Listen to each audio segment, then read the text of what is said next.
वासुदेव। ओम भगवते वासुदेवाय। ओम नमो नारायण। नारायणं नमस्कृत्य देवीं सरस्वतीं व्यास जय उदीर।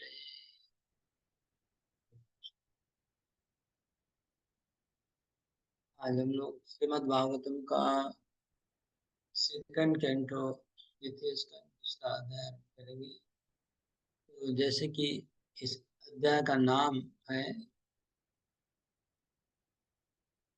इंग्लिश में लिखा है द लॉर्ड इन अर्थ। हिंदी में क्या है इसका नाम दिया हुआ है? हृदय में भगवान। हृदय में भगवान। तो इस अध्याय में भगवान को हृदय में अनुभव, हृदय में दर्शन करने का उपदेश दिया गया है। तो अध्याय 1 में भगवान को बाहर देखने का उपदेश था और अध्याय 2 में भगवान को अंदर में देखना है। अध्याय 1 में बाहर देखना था, पहाड़ में, नदी में, सूर्य में, चंद्र में। जो भगवान का विराट रूप है वो भगवान का भौतिक स्वरूप है, एक्सटर्नल फॉर्म। और अभी भगवान का आध्यात्मिक फॉर्म वो अंदर में, हृदय में विराज करता है।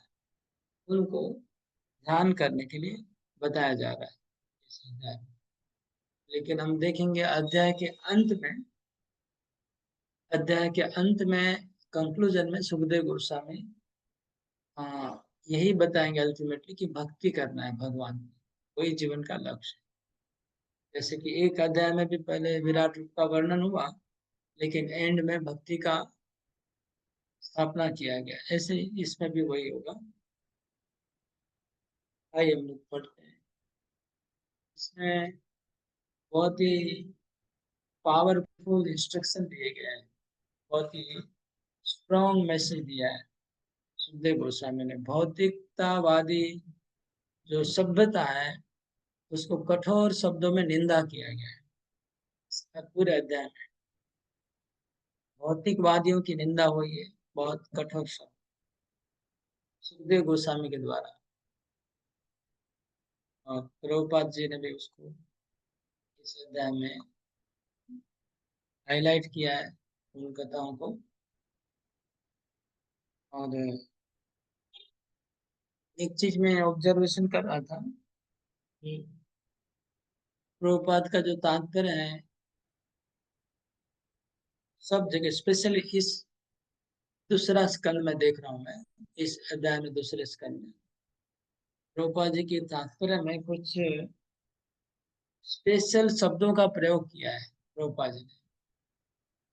वैसे तात्पर्य सब नॉर्मल बात ही है जो हम लोग बार बार पढ़ते आ रहे, वही बातें लिखी है, नया बात नहीं है। हम लोग सुन रहे हैं बार बार रिपीटेड एक ही बात। लेकिन शब्दों का प्रभुपाद जी ने जो चयन किया है वो प्रभुपाद के कुछ अपने बनाए हुए शब्द हैं। वो जो शब्द है वो हम लोग को सीखना चाहिए। प्रभुपाद ने खुद ने कुछ नया टर्म्स कॉइन किया है, कॉइनिंग द न्यू टर्म्स। नए शब्दों का प्रभुपाद जी ने कुछ प्रयोग किया है जो हम लोग को जहाँ भी मिलता है परपोर्ट में उसको हाईलाइट करके उसको याद कर लेना चाहिए। तो वो प्रभुपाद का मूड मिशन है। जैसे शब्द हम लोग को जगह जगह मिलेंगे, तो शब्द कहीं डिक्शनरी में नहीं होंगे, प्रभुपाद जी के बनाए हुए शब्द वो हम लोग को सीखना चाहिए। शुरू करते हैं।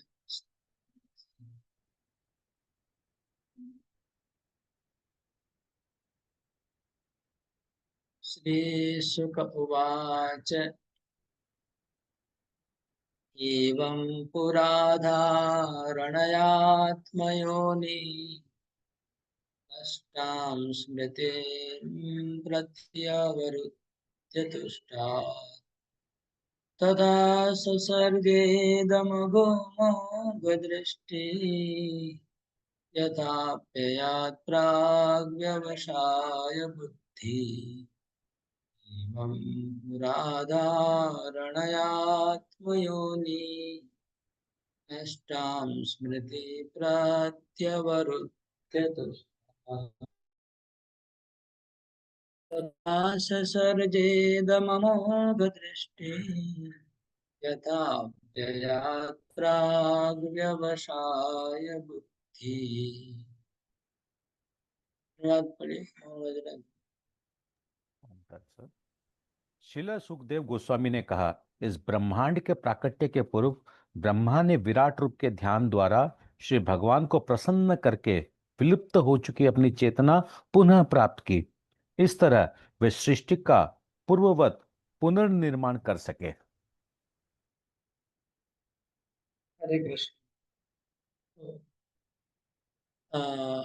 ब्रह्मा जी का ब्रह्मा जी का जब दिन खत्म होता है तो ब्रह्मा जी सो जाते हैं। तो जब दूसरा दिन आरंभ होता है ब्रह्मा जी को, तो सृष्टि नया से निर्माण होती है। ब्रह्मा के हर एक कल्प में नया सृष्टि निर्माण होता है, क्योंकि ब्रह्मा जी का जब 100 साल पूरा हो जाता है तो ये ब्रह्मांड का प्रलय होता है। और ब्रह्मांड का प्रलय होने के बाद वो ब्रह्मा जी चेंज हो जाते हैं, फिर वो सेम ब्रह्मा नहीं है। इसलिए वो बात यहाँ पर आ, नहीं बताई जा रही। वो महाप्रलय की बात नहीं, यहाँ पर छोटा प्रलय की बात हो रही है।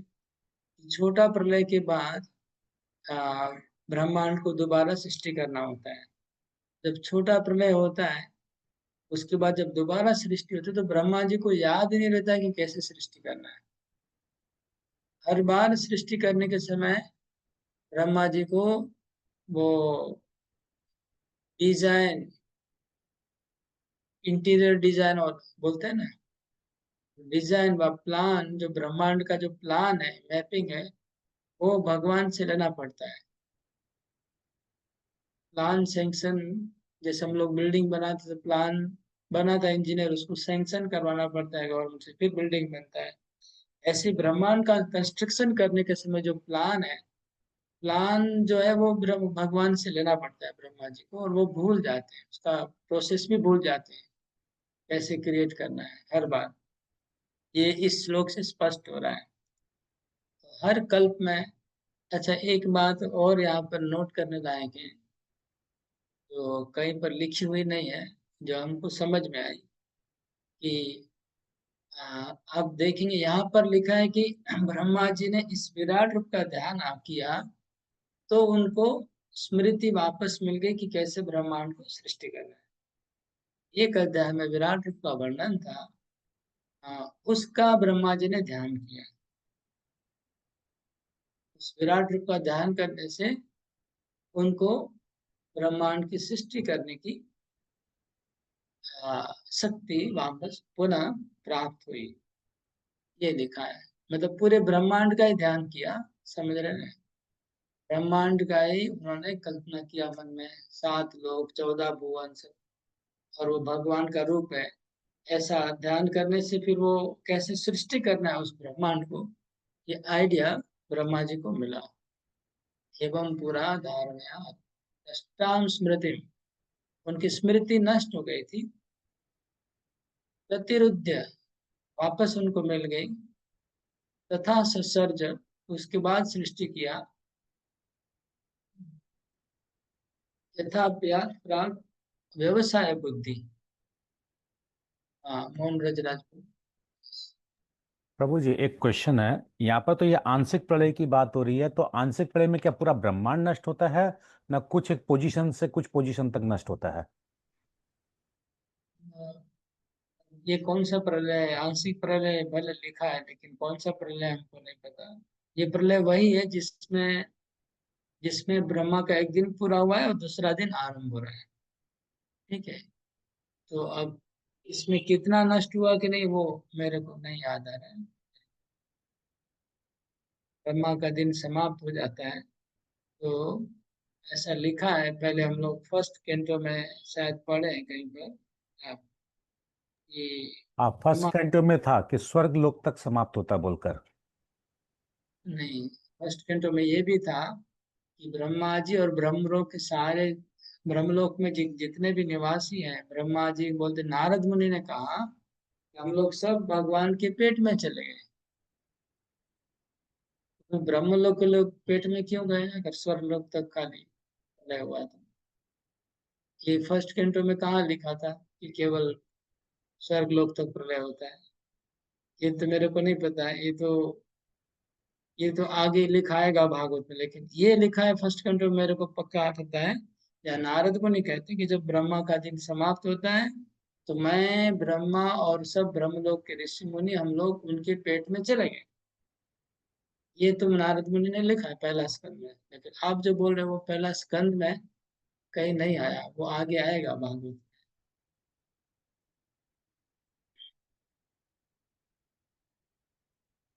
एनीवे ये थोड़ा देख लेना पड़ेगा, कॉम्प्लिकेटेड, अलग अलग बातें लिखी समझना पड़ता है। सब कुछ सत्य है, और उसका हमें अपने दिमाग को फ्लेक्सिबल बनाना चाहिए।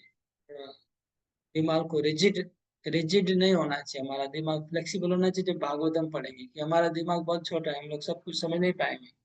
सब सत्य है ये मान लीजिए, ठीक है। तो अभी यहाँ पर जो मैं बोलने जा रहा था, एक चीज नोट करने लायक है। ब्रह्मा जी को यहाँ बताया गया कि विराट रूप का ध्यान करके उनका स्मृति वापस आया। और दूसरे स्कंद में आगे हम देखेंगे, और इसके बाद 2-3 अध्याय के बाद फिर आएगा जहाँ पर लिखा है कि ब्रह्मा जी का बुद्धि काम नहीं कर रहा था, तो उन्होंने हाँ, भगवान का ध्यान किया, और भगवान ने उनको चतुश्लोकी भागवत सुनाई, और उससे उनको वापस सृष्टि करने का पावर मिला। ये भी लिखा है। और एक आगे जाएंगे तो लिखा रहेगा कि भगवान ब्रह्मा जी ने तपस्या किया, और तपस्या करके उनको सृष्टि करने का पावर मिला। और और कहीं लिखा है कि ब्रह्मा जी ने ध्यान किया, और ब्रह्मा जी को भगवान श्री कृष्ण ने बंसी सुनाया, और बंसी सुन के उनको दीक्षा दिया बंसी के द्वारा, और फिर ब्रह्मा जी को शक्ति मिली। जो अलग अलग बातें लिखी है, ये कॉन्ट्रडिक्शन नहीं है। कहीं बोल रहे हैं कि विराट रूप का ध्यान करके शक्ति मिली, कहीं बोले परमात्मा के ध्यान के शक्ति मिली, कहीं बोले कृष्ण का गोलोक वृंदावन में दर्शन किया, ये बोले वैकुंठ में नारायण का दर्शन किया, कभी बोल रहे हैं कि तपस्या किया, तपस्या से प्राप्त हुआ, कहीं बोलेंगे योगा किया, कहीं बोलेंगे ज्ञान का किया, कहीं बोले ओम का उच्चारण किया, ओम से उनको शक्ति मिली। तो अलग अलग बातें लिखी है, कॉन्ट्रडिक्शन नहीं है क्या? इसका क्या उत्तर क्या है? हाँ, इसका उत्तर क्या है? सारी बातें सही है प्रभु। कि ब्रह्मा जी का जो कल्प है, ब्रह्मा जी का जो दिन है, ब्रह्मा जी तो 365 दिन जीते हैं। 365 दिन एक साल में इंटू 100, इतना बार ब्रह्मा जी को सृष्टि करना पड़ रहा है इसके हिसाब से। बार बार, इतनी बार ब्रह्मा जी सोने जा रहे हैं, इतनी बार सृष्टि कर रहे हैं। इसका मतलब हो गया कि हर कल्प में अलग अलग होगा। कभी विराट रूप का ध्यान किया, कभी तपस्या किया, कभी कृष्ण ने दर्शन, कभी नारायण ने दर्शन किया। सभी सत्य है। हर बार एक ही पैटर्न क्यों चेंज होगा, रिपीट होगा? जरूरी थोड़ी है। सेम पैटर्न रिटर्न होने की, रिपीट होने की कोई जरूरत नहीं है। इसलिए सब बातें सही है। ब्रह्मा जी जब नींद से जगते हैं, कभी उन्होंने विराट रूप का ध्यान किया, दूसरे दिन देखिए विराट रूप ध्यान करके काम नहीं हो रहा है, तो फिर उन्होंने परमात्मा का धीरे धीरे ध्यान किया। तीसरे दिन देखिए परमात्मा का ध्यान करके काम नहीं हो रहा है, तो तीसरा काम किया। ऐसे सब कुछ एक्सपेरिमेंट किया भगवान ने, ब्रह्मा जी ने, और सब जगह भगवान अलग अलग प्रकार से कृपा किया। इसको समझ में आया? इसलिए इसके इस पॉइंट पे दिमाग को चकराना नहीं कि क्यों अलग अलग बातें लिखी है ब्रह्मा जी का। आप भागवत में देखेंगे सब बातें आएंगी।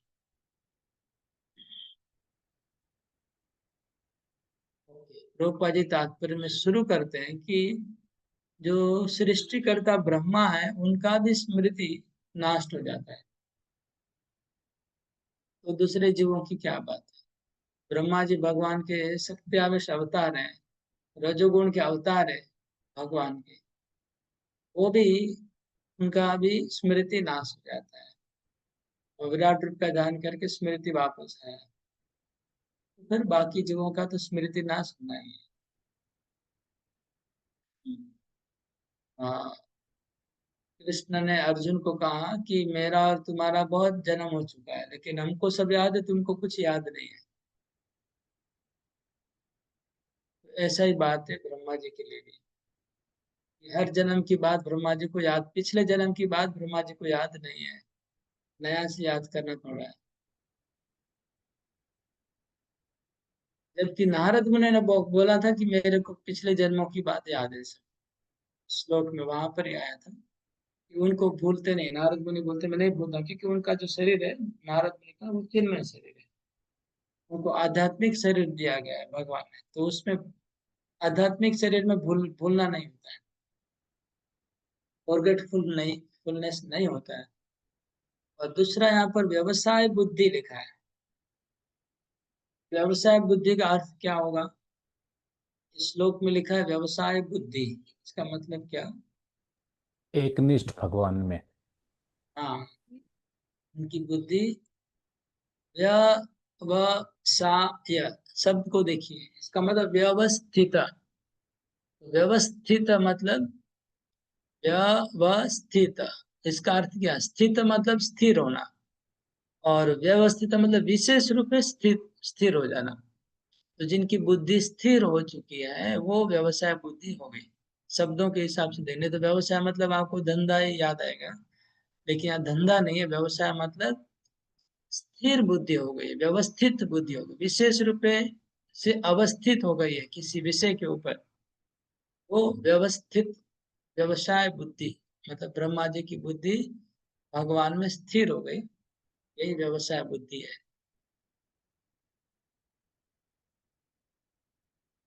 मंथन करके मतलब, मंथन करने के बाद जब बुद्धि स्थिर हो जाती है तो वो व्यवसाय बुद्धि कहा जाता है। सब प्रकार का विवेचना करने के बाद एक जगह मन को फिक्स कर देना, वो व्यवसाय बुद्धि है।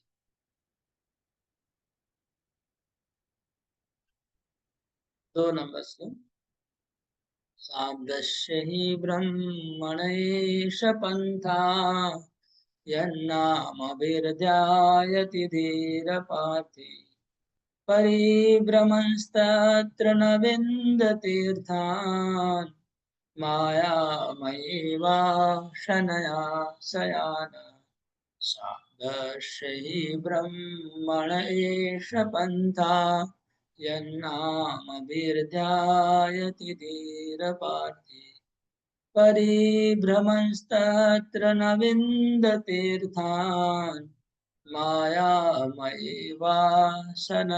शयान। वैदिक ध्वनियों, वेदवाणी को प्रस्तुत करने की विधि इतनी मोहनी वाली है कि यह पंक्तियों की बुद्धि को स्वर्ग जैसी व्यर्थ की वस्तुओं की ओर ले जाती है। बद्ध जीव ऐसे स्वर्गिक मायामयी वासनाओं के सपनों में मंडराते रहते हैं, लेकिन ऐसे स्थानों में वे सच्चे सुख की प्राप्ति नहीं कर पाते। ये श्लोक बहुत सुंदर है। मेरे को तो ये श्लोक इतना, जब पहली बार पढ़ा तो वो शब्द से ही ब्रह्म, पहली लाइन मेरा दिमाग में खाली घूमती रहती है, घूमती रहती है, फर्स्ट लाइन, श्लोक की आगे की लाइन याद नहीं रहती है। शब्द से ही ब्रह्मण एष पंथा, तो मेरे को इसका अर्थ दूसरा दिमाग में आ रहा था, लेकिन यह दूसरा अर्थ जो निकला बाद में अध्ययन कर रहे हैं, यह लिखा है, ये जो पंथा, पंथा मतलब मार्ग, ब्राह्मण मतलब वैदिक मार्ग, जो वैदिक मार्ग है वो कैसा है, शब्दों का, ये शब्दों का मार्ग है। ये कैसा है, ये नाम भीर ध्यायति धीर अपार, जो इस संसार में अलग अलग नाम दिए गए हैं सब चीजों को, ये नाम जो दिए गए हैं वो सब फॉल्स नाम है, बोले इम्पोज किए गए हैं, सब चीजों के ऊपर नाम को नामकरण किया गया है, और स्वर्ग नरक सब नामकरण किया गया है वेदों में। तो लोग इनका अलग अलग नामों से ध्यान करते हैं, लेकिन ये क्या अपार्थ है, वो यूजलेस है, उसका कोई अर्थ नहीं है। और उनकी बुद्धि क्या करती है, भ्रामयति, उनकी बुद्धि भ्रमित करने वाले सब ये शाब्दिक जो वैदिक शब्द हैं वो मनुष्य की बुद्धि को भ्रमित करते हैं। वैदिक शब्द बुद्धि को भ्रमित करते हैं, इसका मतलब क्या, गीता में एक श्लोक आता है, बहुत एकदम रिलेवेंट है, सेम है एकदम, इसका मीनिंग है, श्रुति विप्रतिपन्नाति यदा स्थास्यति निश्चला, श्रुति विप्रतिपन्नाति यदा स्थास्यति निश्चला समाधौ अचला बुद्धि तदा योगम आपसी।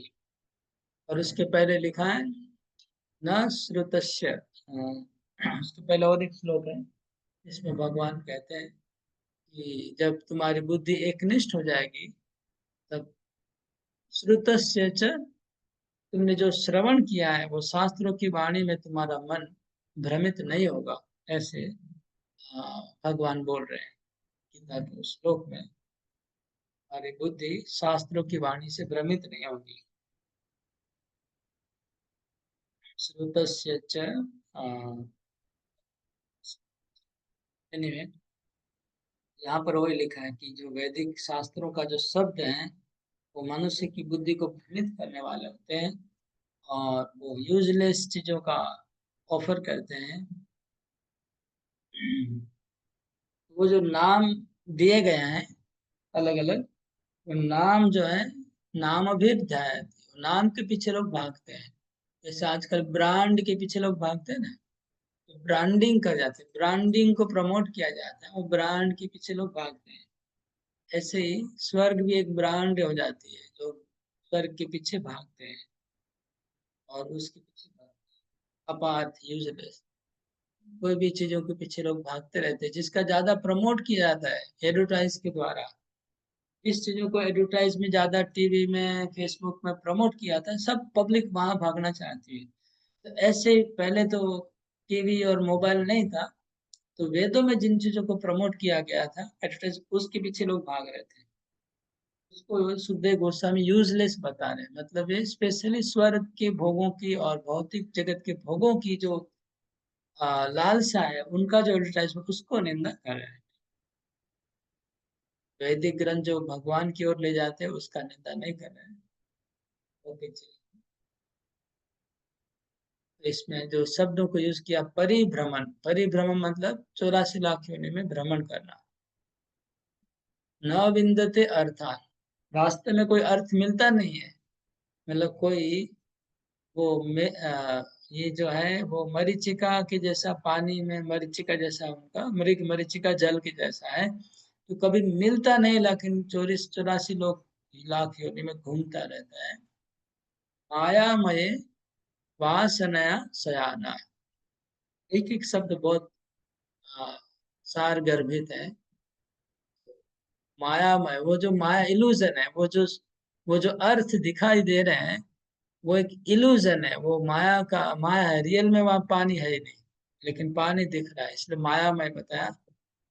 और वासनया शयान, ये सब अच्छा है। वासना, वासना मतलब वासना सबको पता है, शयाना मतलब हृदय में सोई हुई वासना है।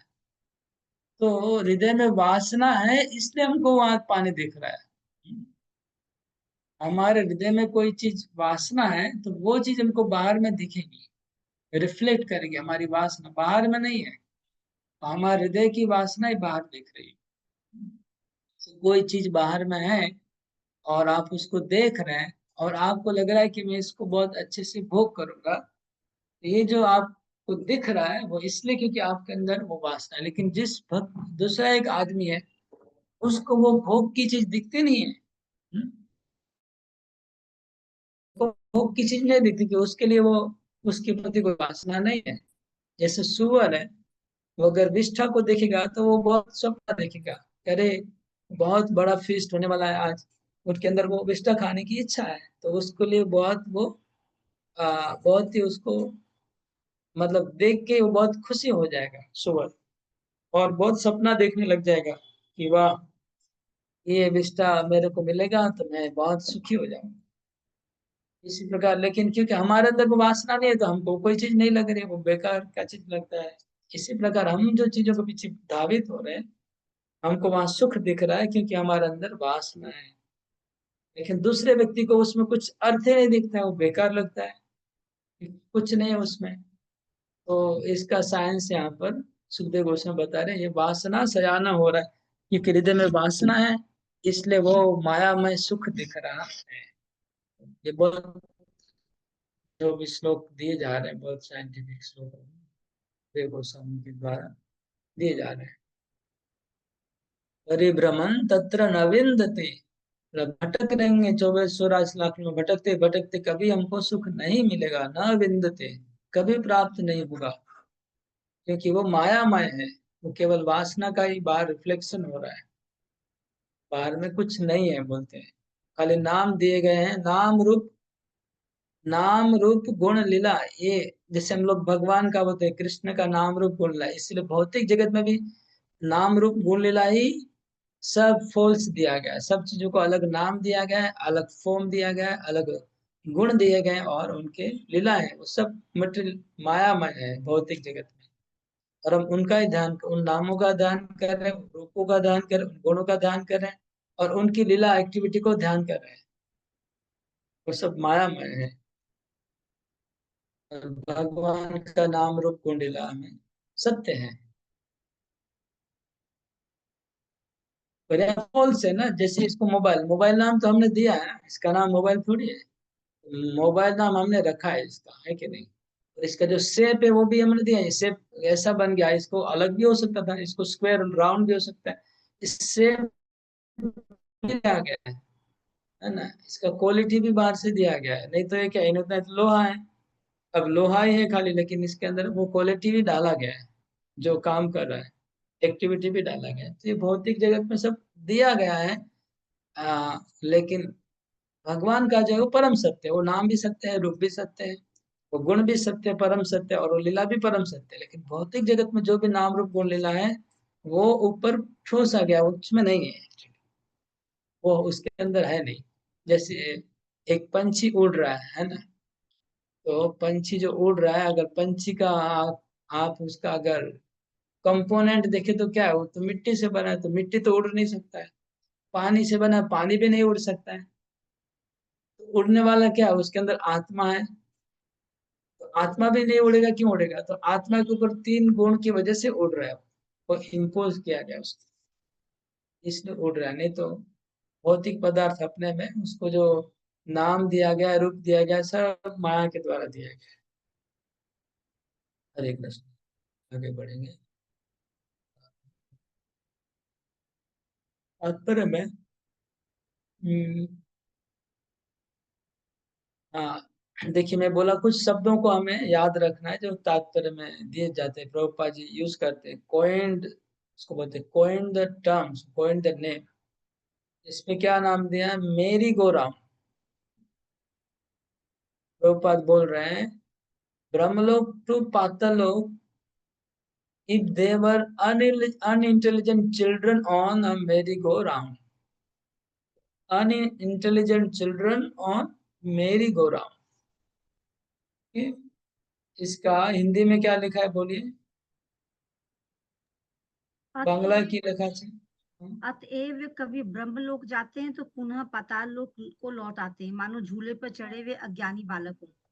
ओके, झूले पे चढ़े अज्ञानी बालक, तो अनइंटेलिजेंट चिल्ड्रन ऑन मेरी गो राउंड।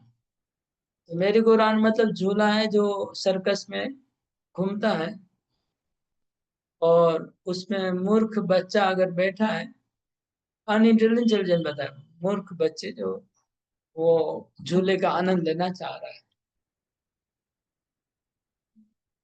तो गीता में कौन सा श्लोक है इस मेरी गो राउंड के ऊपर,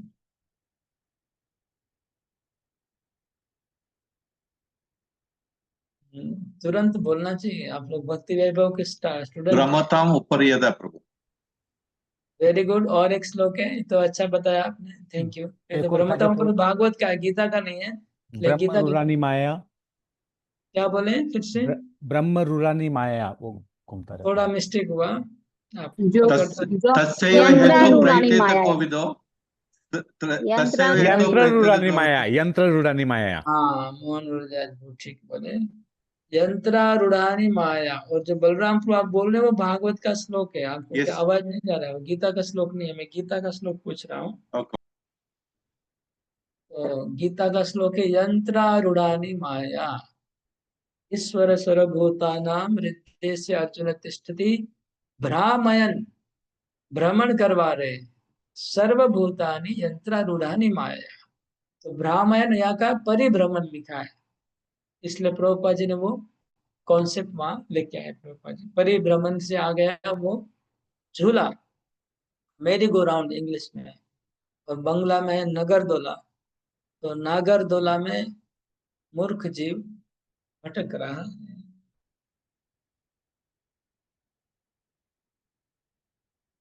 इसको मैंने बहुत विस्तार पूर्वक समझाया है, आप लोगों को अगर याद होगा, मैंने शायद भक्ति शास्त्री में बोला था कुछ दिन पहले, कैसे और झूले में हम लोग भगवान को छोड़ के झूले में भटक रहे हैं।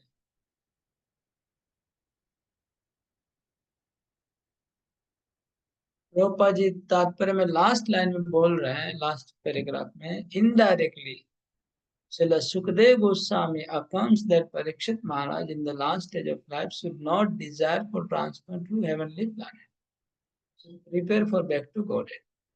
तो इनडायरेक्टली अप्रत्यक्ष परोक्ष रूप में सुखदेव गोस्वामी परीक्षित महाराज को बोल रहे हैं कि उनका जो प्रश्न था कि मृत्यु के समय क्या करना चाहिए, परीक्षित महाराज को सुखदेव गोस्वामी बोल रहे कि स्वर्ग में जाने का कोशिश तो नहीं करना चाहिए, ये बोलना चाह रहे थे। मरने के समय स्वर्ग में जाने का कोशिश नहीं करना चाहिए, ये बोलने के लिए ये श्लोक आया है।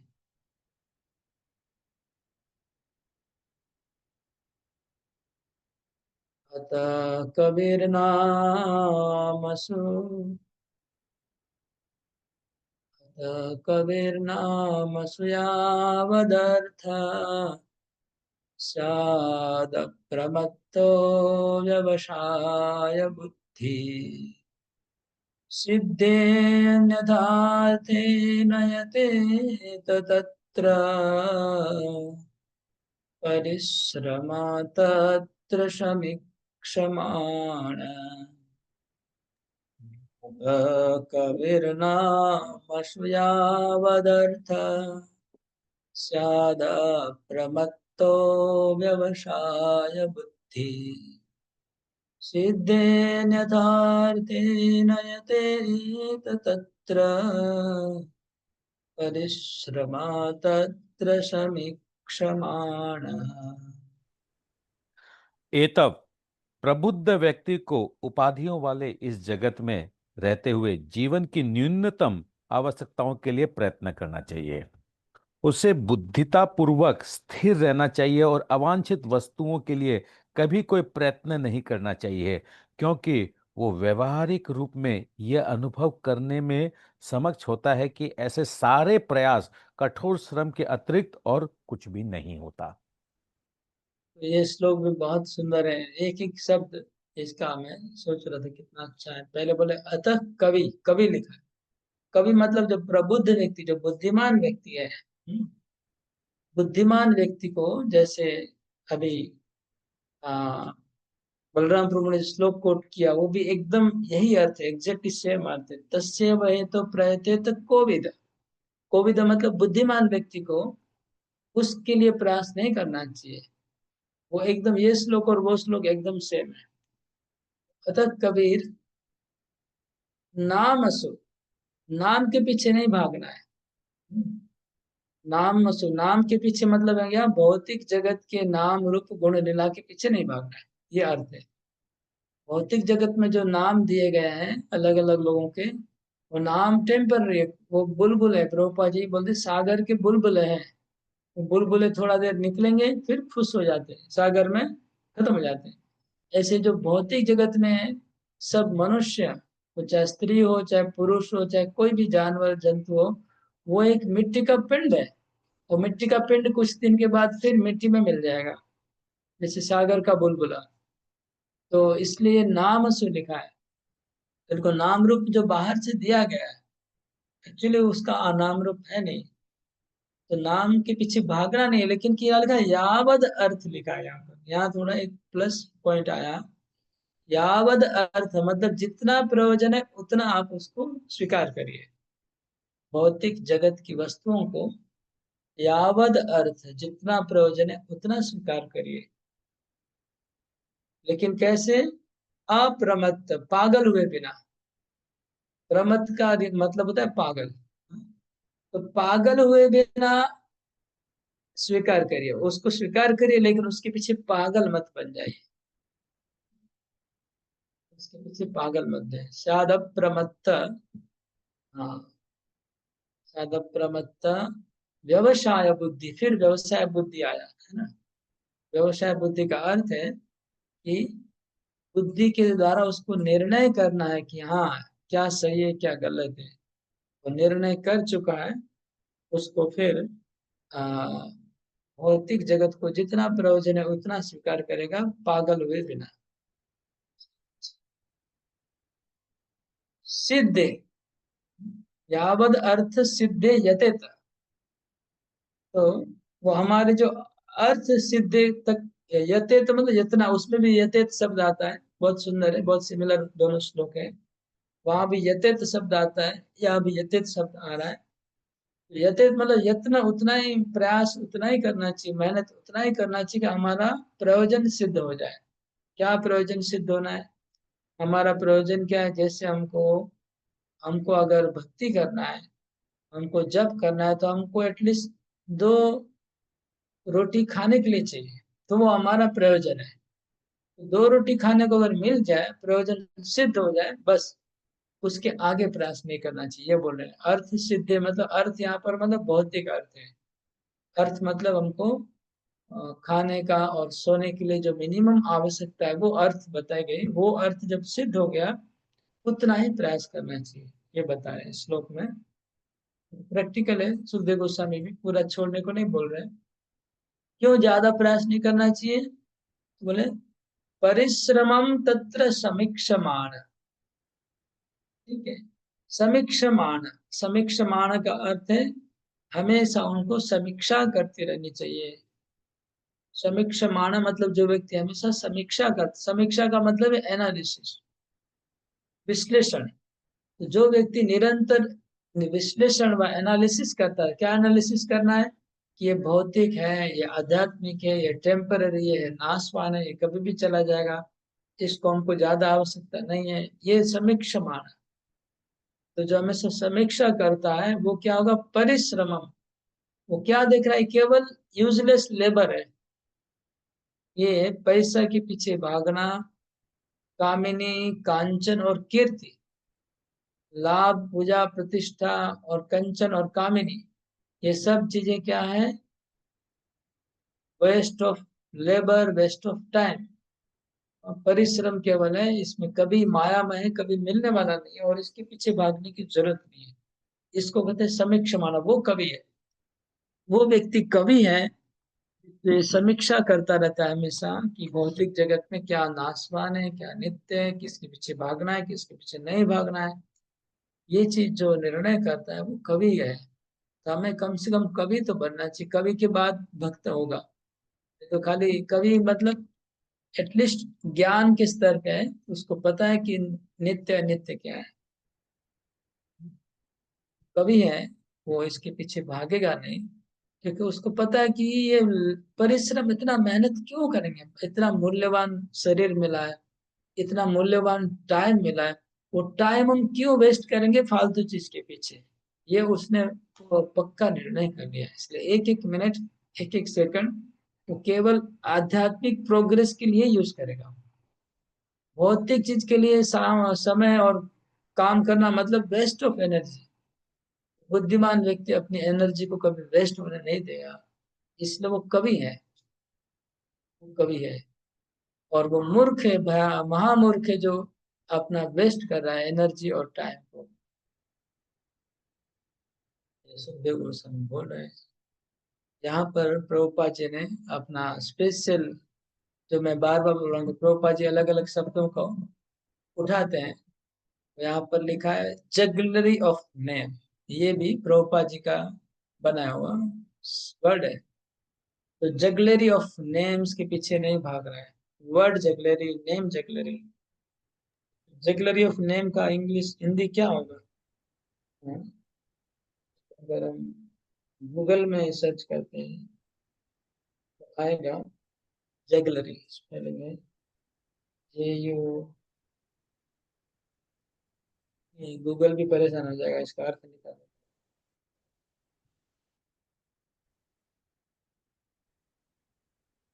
जगलरी, मुझे ये हो सकता है क्या कि समुद्र की तरंगों के बुलबुलों जैसी, जिसको बोलते हैं जगलरी नेम, इसको बोल सकते हैं क्या? आर्ट ऑफ जगलिंग, मोर नहीं, कॉमनली जगलरी द मतलब तो वो आर्ट जो ऑफ। सर्कस में जो हम लोग देखते हैं ना, वो जो एक एक हाँ को छोड़ता है, एक एक हाँ, को पकड़ता है, तीन चार चीज को, करतब वो करतब जगलरी बोलते हैं उसको। करतब। अच्छा, उसको जगलरी बोलते हैं। आर्ट ऑफ ट्रिकरी, हाँ आप ठीक बोले, जादूगर, जादूगर। Deception, sleight of hand using specific manipulative goal. Jugglery का मतलब है, मतलब AI से उत्तर आया है, ये हमें बता रहे हैं। जगलरी मतलब आर्ट ऑफ ट्रिकरी, ट्रिकरी मतलब छल करने का आर्ट। छल करने का आर्ट, ट्रिक करने का आर्ट। जैसे जो जादूगर होता है वो ट्रिक करता है ना, वो आर्ट है एक प्रकार का। जादूगर, जादू की कला एक आर्ट है, उसमें ट्रिक करता है। कैसे ट्रिक करता है? 1 रुपया लेगा और उसमें से ऐसे कान में से रुपया निकल रहा है, तो कान में से रुपया नहीं निकल रहा है, वो क्या कर रहा है, यहाँ पर रुपया मुट्ठी में छुपाया हुआ है और उसको ही निकाल रहा है। तो इसको बोलते हैं आर्ट ऑफ ट्रिकरी और dissipation.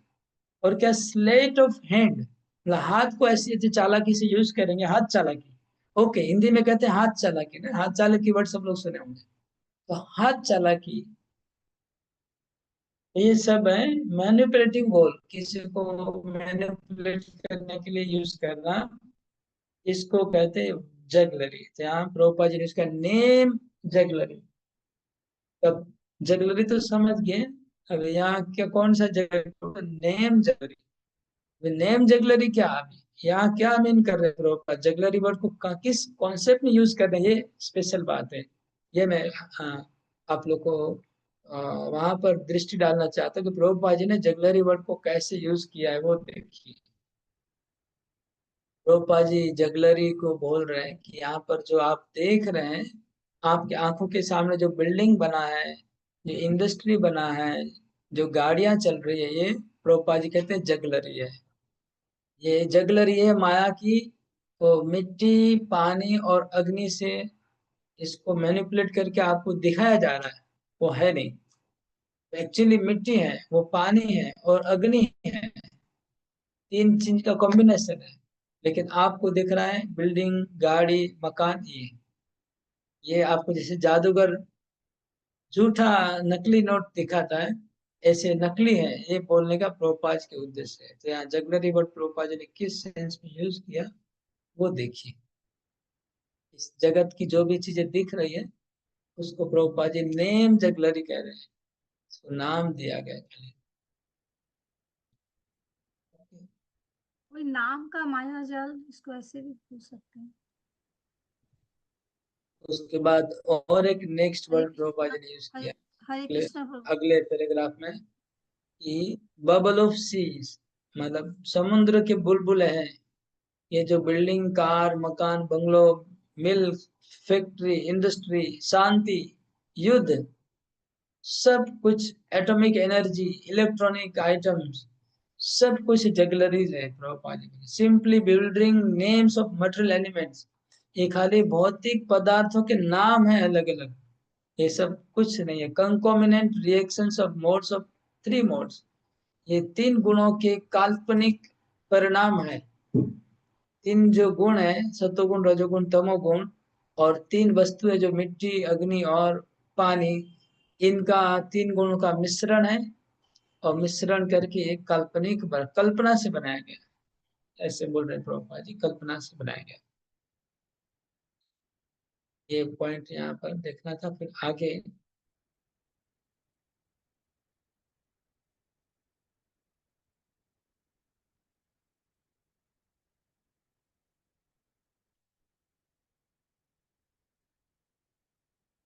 Prabhupada, 1 second of human life wasted in the vain research of planning for happiness is in the material world can never be replaced, even in one spends millions of coins of gold.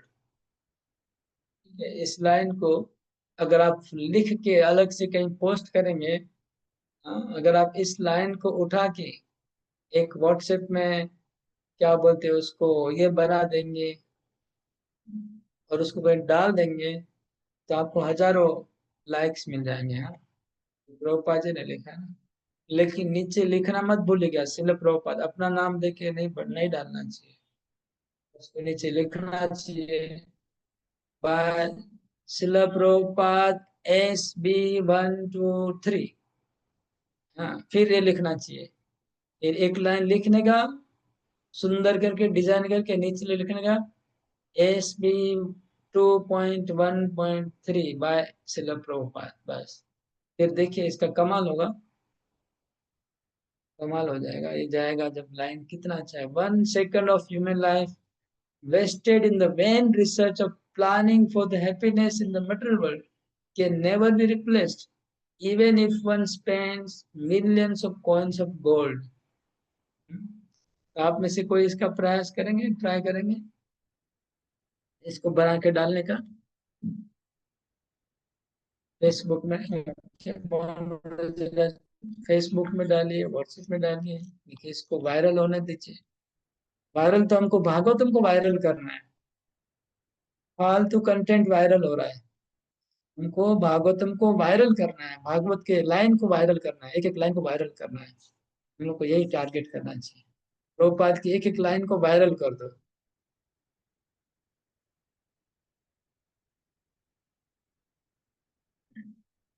इसका हिंदी भी होगा, हिंदी को भी लिख के viral कर सकते हैं।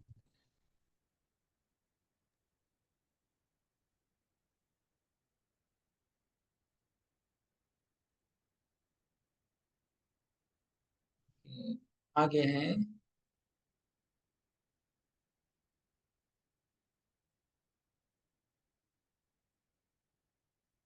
प्रभुपाद जी बोले, श्रीमद् भागवतम शुरू से अंत तक भौतिकतावादी जीवन किया घृणा, शुरू से अंत तक भौतिकतावादी जीवन को भागवत में नकारा गया है। वेदों में क्या है, पहले भौतिकतावादी जीवन को उस्काया जा रहा है स्टार्टिंग में, और एंड में उसको नकारा जा रहा है वेदों में और पुराणों में। लेकिन भागवत में बिगिनिंग टू एंड भौतिकतावादी जीवन को नकारा जाता है। ये भागवतम का विशेषता हो गया। इसलिए भागवत क्या है, निर्मत सराणाम सताम, भागवत निर्मत सर लोगों के लिए है। ये स्टार्टिंग में भागवत का जो क्वालिटी बताया गया वो क्या है, निर्मत सराणाम सताम, पहला श्लोक में, दूसरे श्लोक में कि भागवत निर्मत्सर लोगों के लिए है, मत्सर लोगों के लिए नहीं है। क्योंकि वेद और पुराण क्या है, शुरू में भौतिकतावादी जीवन को उस्काते हैं, सपोर्ट करते हैं, लास्ट में नकारते हैं, और भागवतम बिगिनिंग टू एंड भौतिकतावादी जीवन को नकार रहा है। और एक शब्द आ गया प्रभुपाद जी का, ये भी प्रभुपाद जी ने स्पेशल यूज किया है और कोई यूज नहीं करता है इसको। वो क्या है, देखिए तात्पर्य में, principle of the bad use of bad bargain. Prabhupada लिख रहे, principle of the best use of bad bargain. तो best use of bad bargain principle क्या है,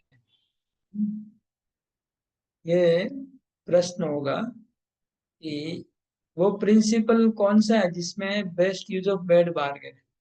वो तो भौतिकतावादी प्रिंसिपल है, लेकिन हमको इसको अध्यात्मवादी में कन्वर्ट करना है। ये प्रिंसिपल तो प्रभुपाद जी का नहीं है, ये प्रिंसिपल अमेरिका US का कोई फिलोसोफर है, उसने ये यूज किया है बेड बार्गेन वर्ड, लेकिन प्रभुपाद जी ने उसको आध्यात्मिकता में कन्वर्ट किया है। प्रभुपाद जी किस तरह से इसको कन्वर्ट किए वो देखने लायक है।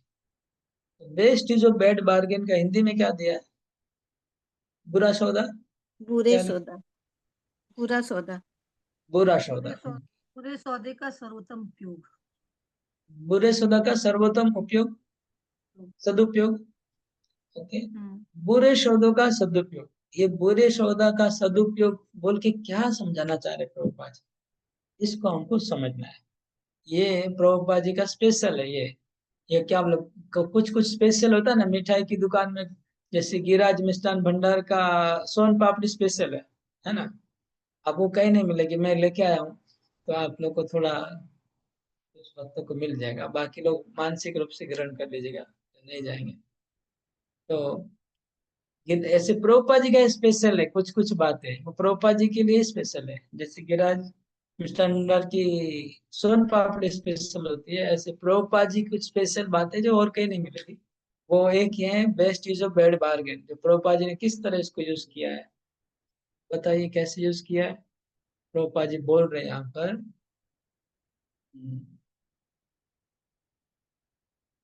human life is simply meant for self-realization. The civilization which aims at this utmost perfection never indulges in creating unwanted things. In such perfect civilization, prepares man only to accept the benefit of life or to follow the principle of best use of bad luck. इसके आगे explain करना शुरू करते हैं। Our material bodies and our lives in that connection are bad bargains because the living entity is actually spiritual. The spiritual advancement of the living entity is absolutely necessary. Human life is intended for the self-realization of this important factor, and one should not accordingly accepting only thing bad as of life, depending more on God's gift without diversion of human energy for any other purpose, such as the being made after materialism. Okay, तो ये bed बारिंग का अर्थ ये हुआ। Okay, पहले हम लोग बुरे सौदे का अर्थ क्या है ये समझते हैं। बुरे सौदे का मतलब हो गया कि आपने जैसे ऑनलाइन में अभी ऑफर आता है कि आपको 15,000 का, 15,000 रुपये का वॉशिंग मशीन है, 10,000 में मिल रहा है, ऑफर आ गया, तो आपने ले लिया। फिर लेने के बाद देखा कि कंपनी 15,000 का माल 10,000 में क्यों बेच रही है, बाबा क्या उनको लॉस करने का इतना उत्साह क्यों आ गया कंपनी को।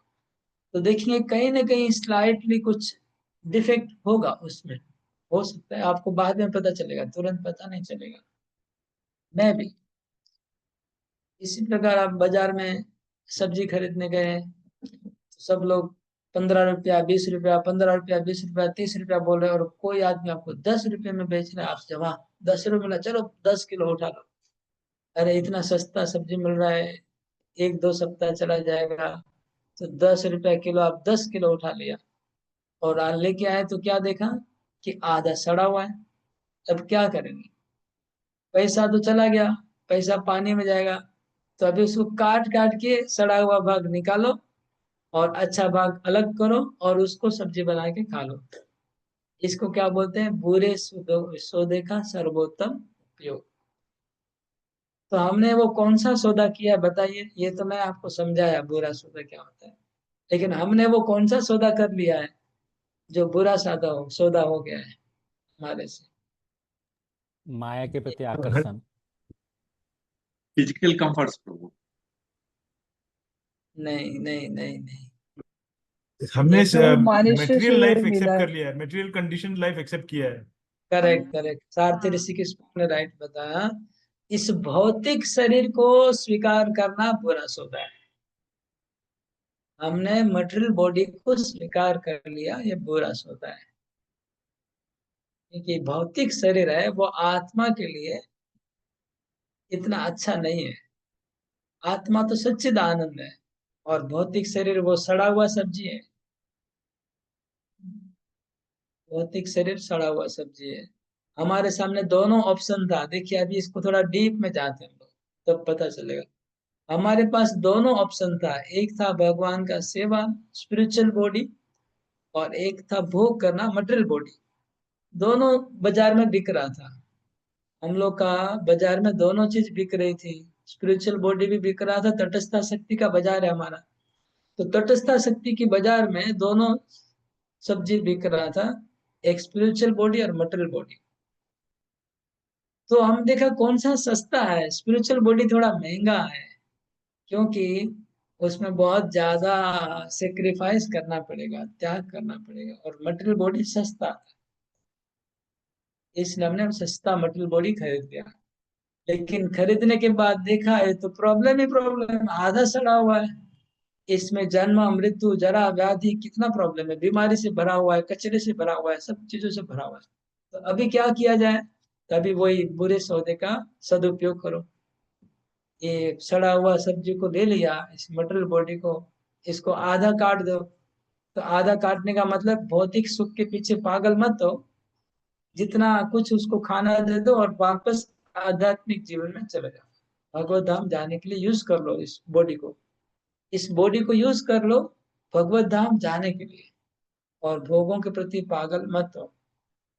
ये है best use of bad bargain, ठीक है ना? तो ये जो अभी मैंने बताया, ये अगर आपको अच्छा लगा होगा तो इसको ऑडियो में से काट के इसका अलग क्लिप बना देना चाहिए। किसी को अगर आता है तो ऐसा करिए, इस पॉइंट को काट के अलग क्लिप बना दीजिए और उसको छोड़ दीजिए, ये भी देखिए वायरल हो जाएगा, है ना? ये देखो,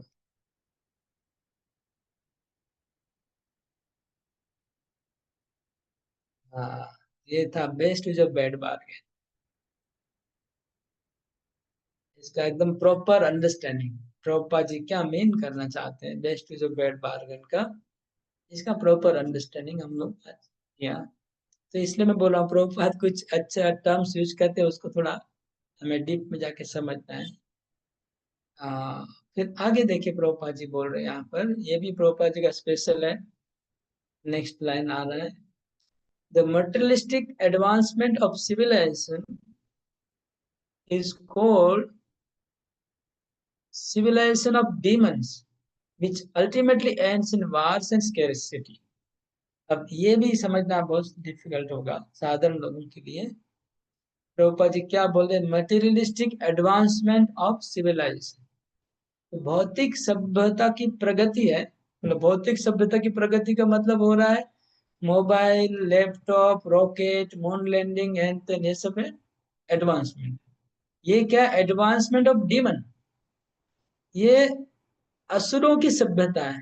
प्रभुपाद जी बोल रहे हैं सिविलाइजेशन ऑफ डीमंस, ये जो प्रयास हो रहा है ये असुरों की सभ्यता है। क्यों? क्योंकि असुर लोग भी ऐसे ही जाना चाहते हैं ना, रावण सीढ़ी बना के जाना चाह रहा था स्वर्ग में, है ना? और आप देखेंगे अगर असुरों का हिस्ट्री देखेंगे ना, तो असुर लोग हमेशा यही प्लान करते रहते हैं, दूसरे प्लानेट में घुस घुस के। जैसे हिरण्याक्ष ने क्या किया, भूमंडल को डाल दिया रसातल में। तो यही होता है असुरों का, यही सब काम चलता रहता है, दूसरे प्लैनेट्स में जाके उसको उजाड़ना, उसको डिस्टर्ब करना, मतलब भौतिक प्रकृति को, नेचुरल बैलेंस को डिस्टर्ब करना, ये होता है असुरों का काम। देवता लोग उसको मेंटेन करते हैं, डिस्टर्ब करने नहीं देते हैं, तो भगवान ने जैसे बनाया उसको चलने दो। लेकिन असुर लोग डिस्टर्ब कर देते हैं अपना मन माने करके, तो वो इसलिए बहुत बताया गया सिविलाइजेशन ऑफ डेमन्स। फिर क्या आगे लिखा है, which ultimately ends in wars and scarcity, लेकिन वो उसका परिणाम क्या होता है, युद्ध होता है आपस में, और स्केरसिटी अभाव होता है। इसको मैं फिर थोड़ा अगर डीप में जाएंगे तो बहुत अर्थ निकलेगा। अभी आप सोचिए, जस्ट एक एग्जांपल दे रहा हूँ कितना डेंजर आगे होने वाला है। अभी जो स्पेस है, स्पेस के ऊपर सब लोग जा रहे हैं, चाइना जा रहा है, रशिया जा रहा है, इंडिया जा रहा है, अमेरिका जा रहा है। स्पेस में तो कोई कंट्रोल नहीं है, कोई कुछ भी कर सकता है, वहां कौन कंट्रोल, वहां तो पुलिस नहीं है, आर्मी नहीं है, कोई उसका बाउंड्रीज नहीं है ना, स्पेस का कोई बाउंड्री नहीं है। अगर कोई देश जाके वहां पर डोमिनेट कर ले अपना आधिपत्य, कोई भी देश जाके डोमिनेट करेगा, तो दूसरा देश उसको टॉलरेट नहीं करेगा, फिर आपस में फाइटिंग होगी। और उस लेवल पे अगर फाइटिंग होगी तो कितनी खतरनाक होगी। अगर स्पेस के लेवल पे फाइटिंग शुरू हो जाए तो कितनी खतरनाक होगी वो फाइटिंग। मतलब सोचिए अगर आपका सेटेलाइट उड़ा दे वो दूसरा देश में, तो एंटायर कम्युनिकेशन सिस्टम ब्लॉक हो जाएगा इमिडिएटली।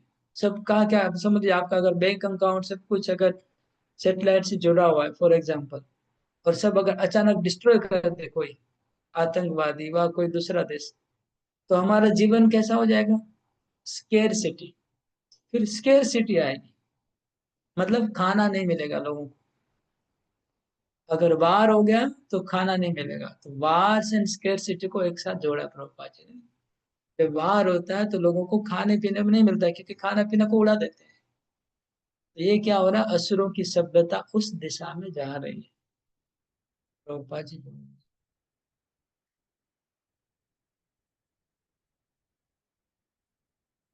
हाँ, तो नहीं तो कोई बोलेगा अरे असुरों की सभ्यता क्यों बता रहे हैं, ऐसा क्या प्रॉब्लम है, तो वो प्रॉब्लम हमको थोड़ा बताना पड़ेगा, एक्सप्लेन करना पड़ेगा क्या प्रॉब्लम है।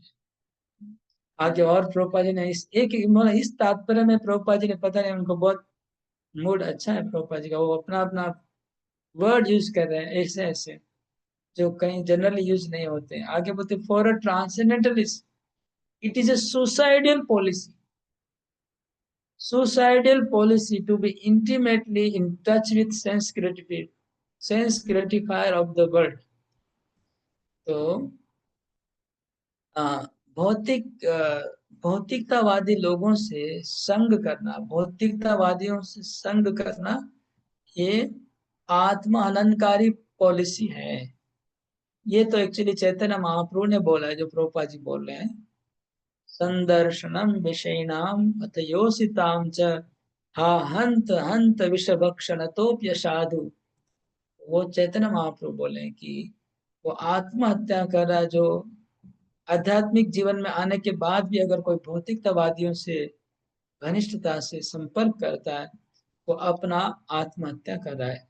प्रभुपाद जी ने एडवांस में मतलब यहाँ पर क्या बोलते हैं, प्रिलूड कर दिया, ये बात आगे 2-3 श्लोकों में आने वाली है, सुखदेव गोस्वामी बोलेंगे, लेकिन प्रभुपाद जी ने आगे से आगाही कर दी, एक लाइन में आगे क्या आ रहा है, एक लाइन में बता दिया आगे क्या आने वाला है, नेक्स्ट श्लोक वो बता रहे हैं। ओके, प्रभुपाद जी बोले कि हमें नोट करना चाहिए कि सुखदेव गोस्वामी परीक्षित महाराज जब राजा थे तो उनसे मिलने नहीं गए। जब परीक्षित महाराज ने अपना राजगद्दी छोड़ दिया और वह सन्यासी बन के आ गए गंगा तट पे, तब सुखदेव गोस्वामी उनसे मिलते हैं। इसलिए जो अध्यात्मवादी लोग हैं, जो साधु संत कहलाते, सन्यासी कहलाते, उनको भौतिकतावादियों के साथ ज्यादा उठ बैठ नहीं करना चाहिए, वो उनको आत्महननकारी है। तो आप अगर देखेंगे सोशल मीडिया में और आज का युग में, बड़े बड़े साधु लोग पॉलिटिशियंस के साथ ज्यादा मिलते ही रहते हैं, उनके साथ फोटो खिंचवा रहे हैं, उनके साथ खाना पीना खा रहे हैं, उनके साथ उठ बैठ कर रहे हैं। मैक्सिमम लोग, मैक्सिमम जो फेमस जितने सेलिब्रिटीज हैं, बड़े बड़े साधु संत, वो भौतिकतावादियों से ज्यादा ज्यादा उनके हीरोज फॉलोवर है, इंडस्ट्रियलिस्ट उनके फॉलोवर है, उनके साथ उठ बैठ कर रहे हैं। ठीक है, तो ये महाप्रभु के जो शिक्षा के बिल्कुल अगेंस्ट है। महाप्रभु तो प्रताप रुद्र के साथ मिलना नहीं चाह रहे थे, वे सन्यास धर्म के विरुद्ध है, सन्यास धर्म में प्रखर मनाही है ये सब करने की। लेकिन यहाँ पर किंतु आ जाता है। किंतु क्या होता है, किंतु होता है कि वैष्णव लोग प्रचार के लिए कुछ भी करते हैं, वैष्णव लोग प्रचार के लिए विषयी लोगों से भी मिलते हैं, ये भी हमारा सिद्धांत है। तो फिर आप इस पॉइंट को बोल के सारा माफ हो जाएगा, 7 गुण माफ, क्योंकि प्रचार के लिए जा रहे हैं। लेकिन फिर अब इसका अगर कोई दुरुपयोग करके इंद्र तृप्ति के लिए जाएगा, तो वो अपना आत्महत्या कर रहा है। पहला पॉइंट ये जाना नहीं है, सन्यासी को अपने गुफा में रहना चाहिए, जंगल में रहना चाहिए, कुटिया में रहना चाहिए, उसको भौतिकतावादियों से कुछ मेल नहीं होता। एक्चुअली जो रियल सन्यासी होते हैं, इवन शंकराचार्य के, वो लोग बहुत निंदा करते हैं, भौतिकवादी से मिलना नहीं चाहते वो लोग, और किसी कोई मिलेगा तो उसको पूरा आउटकास्ट कर देंगे। सब सब मायावादी सन्यासी मिल के उस सन्यासी को आउटकास्ट कर देंगे अगर कोई ऐसा करता है तो। इसलिए महापुरुष स्ट्रिक्टली फॉलो कर रहे थे उस सन्यास धर्म को। तो लेकिन ये शंकराचार्य लोग भी, ये जो भौतिकतावादी जो सन्यासी, ये लोग भी आजकल पॉलिटिशियन से मिलना शुरू कर दिए, क्या बोल के कि नहीं प्रचार के वास्ते वो करना पड़ेगा। ओके, अगर प्रचार के वास्ते कर रहे हैं तब तो ठीक है, लेकिन अगर इंद्र तृप्ति के लिए कर रहे हैं तब वो आत्महत्या कर रहे हैं, स्पिरिचुअल सुसाइड कर रहे हैं। ये बात हमें समझना है। ये श्लोक श्रील का प्रभुपाद ने, हरे कृष्ण प्रभु, श्रील हाँ प्रभुपाद ने लिखा है ना कि इसका अंत युद्ध और तथा अभाव में होता है।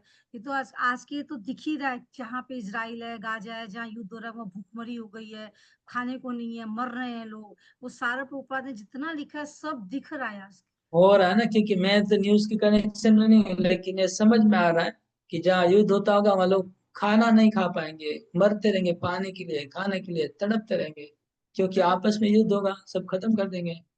ऐसा हो रहा है, मतलब हो रहा होगा, मैं देखा नहीं, लेकिन सही जो हो रहा है अभी, मतलब देखिए कितना दर्दनाक दृश्य हो गया। कौन क्रिएट किया? हमारा भौतिकतावादी सभ्यता ने क्रिएट किया है, इसके लिए हम लोग बहुत गर्वित है। उन्होंने, उसकी वजह से ये हुआ है।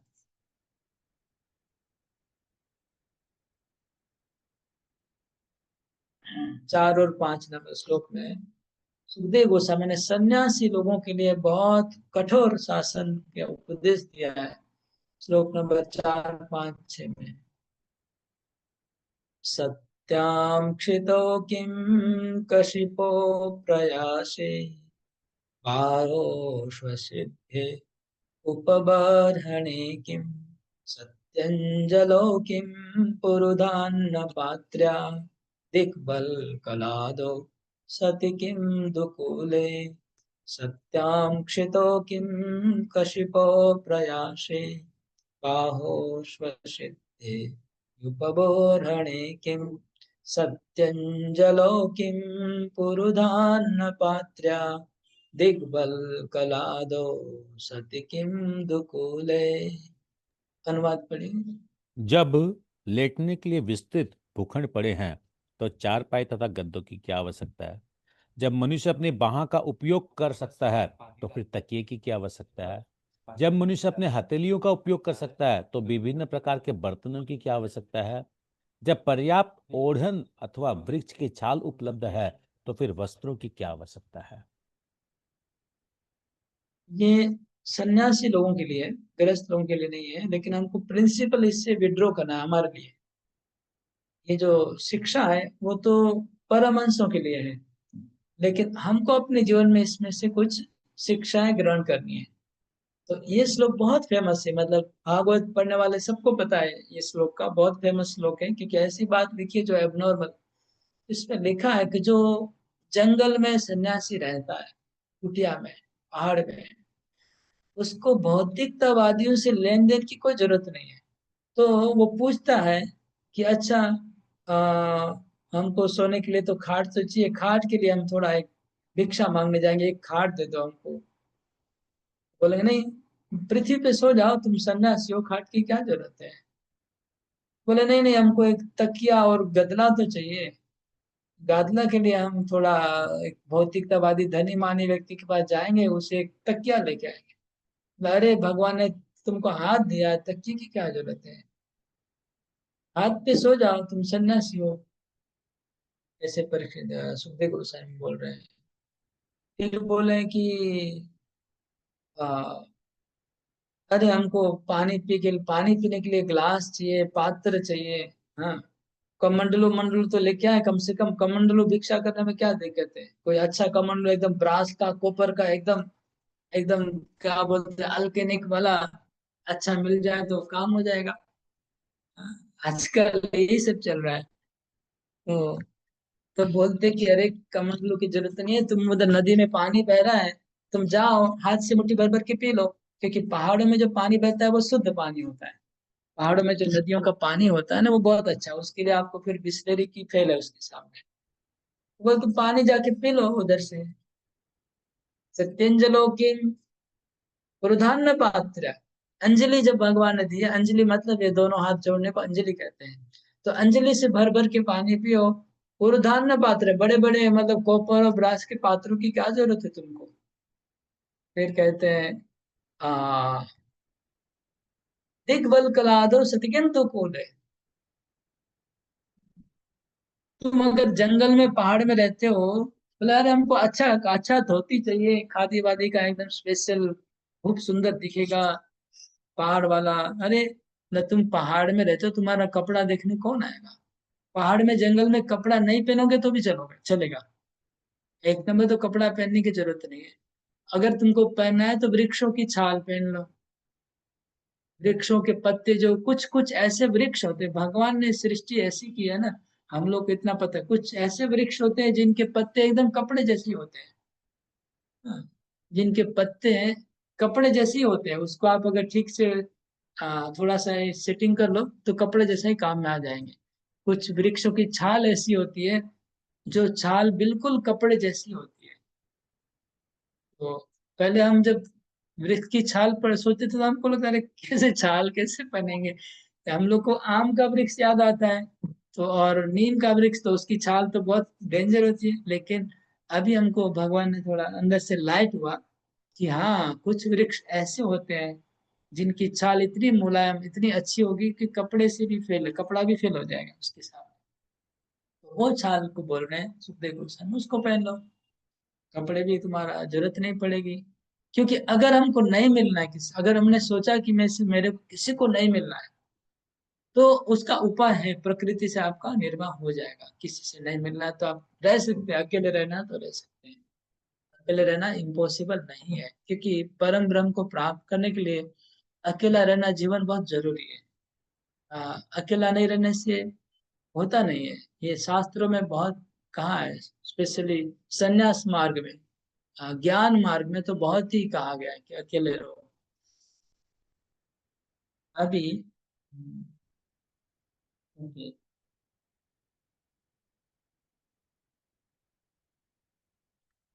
ये जो उपदेश है, मैंने पहले ही कहा, ये उसके लिए जो जंगल में रहता है उसके लिए, पहाड़ों में रहता है उसके लिए। हम्म यहाँ पर सुखदेव गोस्वामी ये नहीं बोल रहे, थोड़ा मिसअंडरस्टैंडिंग नहीं होना चाहिए। यहाँ सुखदेव गोस्वामी ये नहीं बोल रहे हैं कि तुम कपड़ा मत पहनाओ। सुखदेव गोस्वामी ये नहीं बोल रहे हैं कि तुम पानी का पात्र मत रखो। ये नहीं बोल रहे कि तुम पीलो का यूज मत करो। ये नहीं बोल रहे कि खाट प्रो। सुखदेव गोस्वामी बोले कि तुम कपड़े के लिए, खाट के लिए अपना स्पिरिचुअल लाइफ को स्पॉइल मत करना। अगर तुमको बिना प्रयास के कपड़े मिल जाए तो ठीक है, बिना प्रयास के पात्र मिल जाए तो ले लो, लेकिन पात्र के चक्कर में तुम अपना लाइफ को बर्बाद मत कर देना। हाँ, ये बोलना चाह रहे हैं, इस स्पिरिट को समझना है।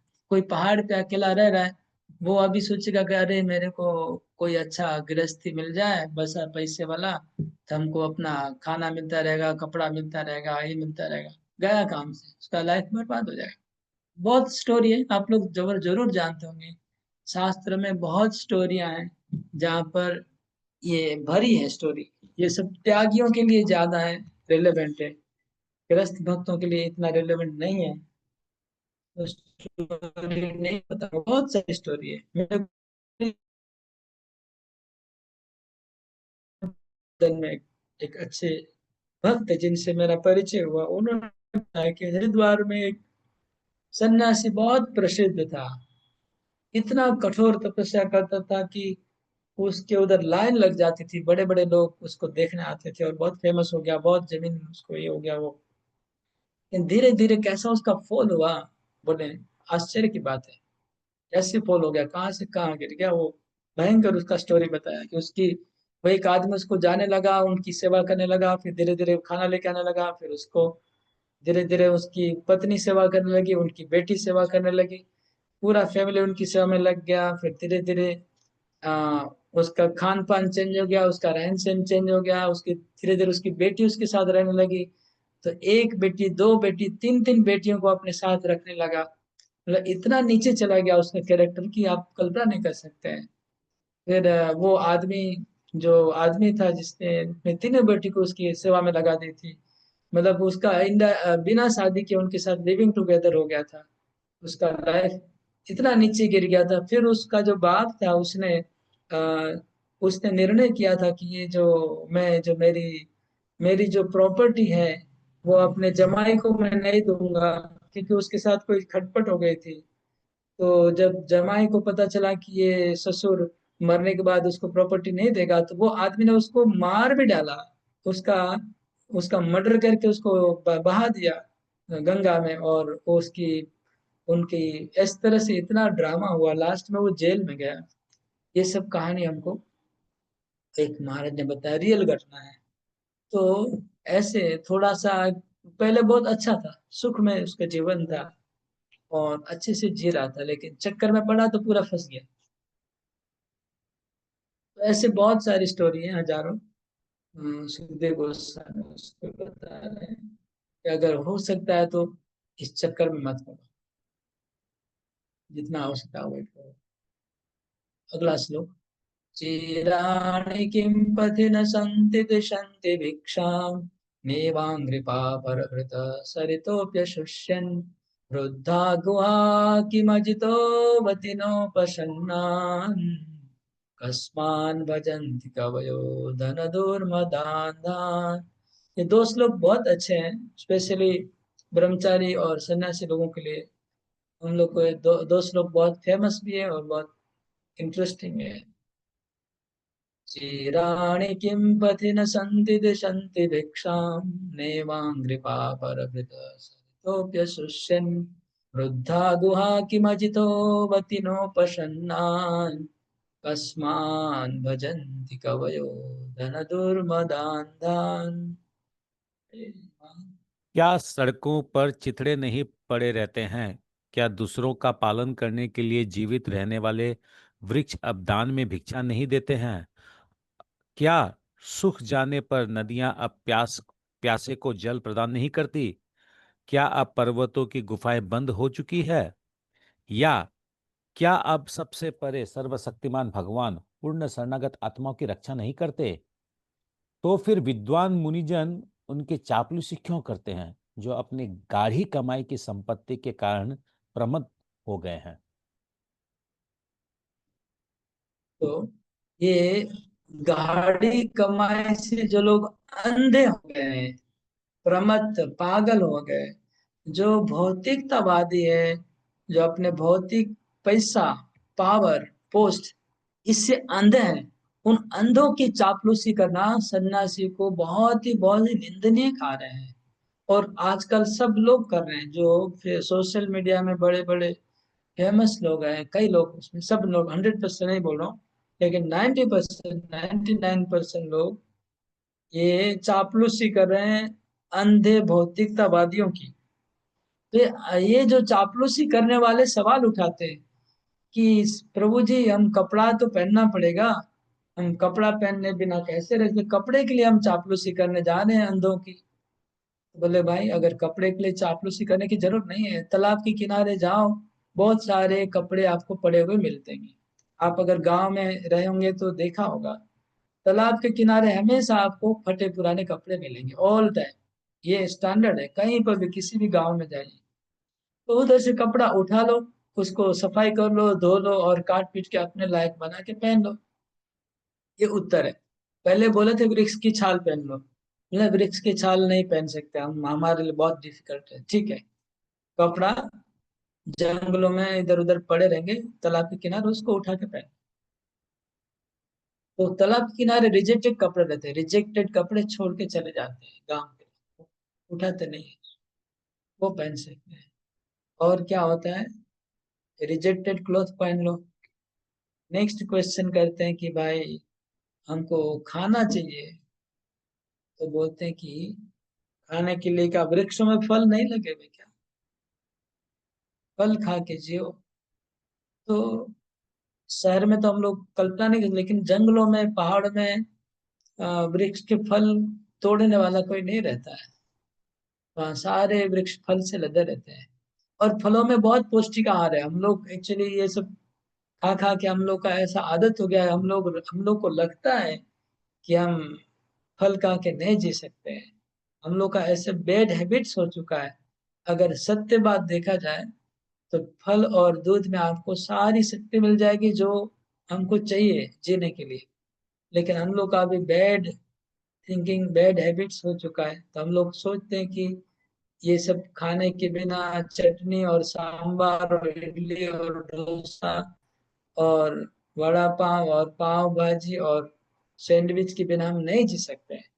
हम लोग को ऐसा लग रहा है, हाँ, ऐसा हम लोग को लग रहा है। लेकिन आगे के अभी भी बहुत लोग हैं जो फल पे जीते हैं और अच्छे से जीते हैं, वो हम लोग से अच्छा उनका हेल्थ होता है। इसलिए बोल रहे हैं कि क्या वृक्ष लोग बहुत कृपण हो गए? देखिए सुखदेव गोस्वामी उनको क्वेश्चन कर रहे, क्या वृक्ष कृपण हो चुके हैं? वृक्ष कृपण, वृक्ष कभी कृपण, वृक्ष का एक बहुत बड़ा क्वालिटी है उदार। वृक्ष सबसे उदार होता है, तो वृक्ष को कृपण करना मतलब महा अपराध, मूर्खता है। तो सुखदेव गोस्वामी, वृक्ष कभी कृपण नहीं बनते, वृक्ष के ऊपर फल लगे रहते हैं, वो सबके लिए रहते हैं, कोई भी ले सकता है। वृक्ष एक पैसा नहीं लेता है, कह रहे तुम मेरा आम एक काट के जा रहा है, बदले में 1 गिलास पानी डाल के जाओ, है ना? ऐसा बोलना चाहिए ना आम को, कि 1 गिलास पानी डालेगा तो एक आम मिलेगा, नहीं नहीं, जितना मल आप आम काट के जाओ, वृक्ष कुछ नहीं मांगता है, तो वो कृपण नहीं है, उदार है। और फिर कहते पानी के लिए क्या करें? तो बोले नदियां हैं, नदियों में कितना मीठा पानी बह रहा है, कि सारी नदियां सूख गई है। अभी कलयुग में नदियां सूख गई है वास्तव में, लेकिन मेरे ख्याल से हिमालय में नदियां अभी भी बह रही होगी। यहाँ पर सूख गई है, वृंदावन में नदी सूख गई है और इधर उधर सूख गई है, लेकिन हिमालयों में तो नदियां अच्छे से बह रही होती, जो हमेशा बहेगी। नदियां बह रही है, उधर से पानी पी लो। पहाड़ों, उनका कहना है कि पहाड़ों में रहो, अकेला अकेला जीवन। फिर उनको घर मकान बनाना है, कुटिया बनानी है, उसके लिए सहायता चाहिए। कुटिया के लिए एक बीच में एक वीडियो आया था, बहुत फेमस था, एक साधु था, मैं डेली उनका देखता था। वो साधु इतना जोर से चिल्लाता है, राधा राधा ऐसा चिल्लाता, लगता है उनका गला फट जाएगा, वो हमारा ये स्पीकर मोबाइल का फट जाएगा, कान फट जाएंगे, ऐसे जोर से चिल्लाता है राधा राधा।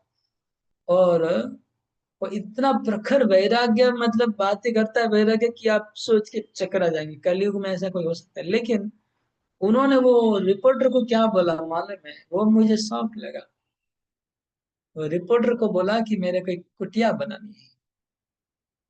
तो मैं सोचा इधर प्रखर वैराग्य की बात है, इधर कुटिया की बात है, कोई बात नहीं, भजन करने के लिए कुटिया बना सकते हैं, वो अलाउ है, हमारे आचार्यों ने अलाउ किया है, कुटिया बना के रहो, भजन करो। लेकिन मेरे को याद आया कि अगर पहाड़ में रहेंगे तो कुटिया की जरूरत नहीं, क्यों बोले सुखदेव गोस्वामी कि गुफा में रहो। रुद्धा गुहा, की सारी गुफाएं रुद्ध हो गई हैं, कोई गुफा खाली नहीं है रहने के लिए। तो जो गुफा है वो भगवान का बनाया हुआ नेचुरल घर है ऋषि मुनियों के लिए। ऋषि मुनियों के लिए जो नेचुरल घर है बनाया हुआ भगवान के द्वारा, वो गुफा है। कैसी गुफा में क्या होता है? गुफा में देखिए ठंडी में ठंडी नहीं लगती है, गर्मी में गर्मी नहीं लगती है, ये गुफा का स्पेशल क्वालिटी है। गुफा में अंदर अगर आप घुस जाएंगे तो आपको ठंडी में वार्मनेस आएगा, गर्म लगेगा, और गर्मी में ठंडा लगेगा। ये भगवान का नेचुरल एयर कंडीशनर सिस्टम है गुफा में। तो गुफा क्या सारी बंद हो गई है? और सबसे बड़ी बात है कि भगवान का नाम अच्युत है, अजित है। वो क्या अजित का अपना नाम खो दिए क्या? अभी वो किसी से जीत गए, कोई उनको जीत गया क्या? को अच्युत हो गए क्या भगवान? जो उन्होंने लिखा है गीता में कि मेरे चरण में जो एक बार आता है मैं उसको रक्षा करता हूँ, योगक्षेम वहाम, हम इतने सारे प्रॉमिस करके बैठे हुए हैं भगवान, तो अपने सारी प्रॉमिस को तोड़ दिए क्या? देखिए कैसा सुखदेव गोस्वामी क्वेश्चन मार्क कर रहे हैं। क्या भगवान ने अपना स्वभाव छोड़ दिया क्या? भक्तों को रक्षा करने का स्वभाव भूल गए क्या भगवान? वो छोड़ दिए क्या? उनको कोई दबा दिया क्या? ऐसा क्वेश्चन कर रहे हैं। तो फिर वो धन दुर्मद लोगों को चापलूसी क्यों कर रहे हो? तुमको जीने के लिए चापलूसी करने की कोई जरूरत नहीं है। चापलूसी करना बंद कर दो, अपनी भक्ति करो, ठीक भगवान सप्लाई करेंगे। इतना है जो सन्यासी लोगों के लिए और ब्रह्मचारियों के लिए बेस्ट इंस्ट्रक्शन है यहाँ पर जीने के लिए। किसी की चापलूसी करने की जरूरत नहीं है, अपना भजन करो। अगर कोई नहीं देगा तो भगवान जरूर देंगे।